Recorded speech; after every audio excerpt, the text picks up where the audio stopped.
गांजा विक्रीसाठी आला आणि पोलिसांच्या तावडीत सापडला। जळगाव शहरातील मेहरून परिसरात मोटरसायकलने गांजा विक्री करण्यासाठी आलेल्या इसमास मोटरसायकलसह त्याच्या कब्जातील 9 किलो 522 ग्राम वजनाच्या गांजाच्या पोत्यासह ताब्यात घेण्यात आले। मुकेश विष्णू अभंगे वय वर्ष 43 असे अटक करण्यात आलेल्या जळगाव येथील कंजरवाडा परिसरातील रहिवासी इसमाचे नाव आहे। MIDC पोलीस स्टेशनचे पोलीस नाईक प्रदीप चौधरी यांनी या गांजा प्रकरणी त्यांना मिळालेल्या गुप्त माहितीच्या आधारे पोलीस निरीक्षक संदीप पाटील यांना कळविले। त्यानुसार या कारवाईला वेग आला। मेहरून बगीचा परिसरात सापळा रचून गांजा विक्री करण्याच्या उद्देशाने मोटरसायकलवर फिरत असणाऱ्या मुकेश अभंगे यास शिताफीने ताब्यात घेत अटक करण्यात आली।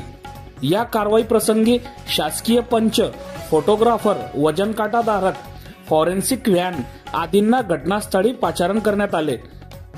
पोलीस निरीक्षक संदीप पाटील यांच्यासह पोलीस उपनिरीक्षक राहुल तायडे, चंद्रकांत धनके, सहाय्यक फौजदार दत्तात्रय बडगुजर, पोलीस नाईक योगेश बारी, पोलीस कॉन्स्टेबल नितीन ठाकूर, राहुल घेटे, योगेश घुगे आदींच्या पथकाने या कारवाईत सहभागी घेतला।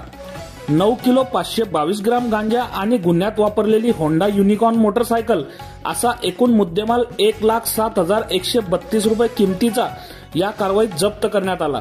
पोलीस नाईक प्रदीप चौधरी यांच्या फिर्यादीवरून MIDC पोलीस स्टेशन येथे NDPS प्रमाणे गुन्हा दाखल करण्यात आला असून या गुन्ह्याचा तपास पोलीस उपनिरीक्षक सचिन नवले, पोलीस कॉन्स्टेबल चेतन पाटील करत आहे।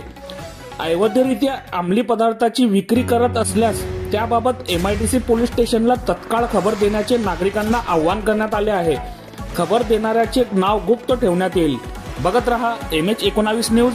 मुख्य संपादक श्रीकांत वानखेडे सोबत ब्युरो चीफ जोहेब सय्यद, जळगाव जिल्हा, महाराष्ट्र।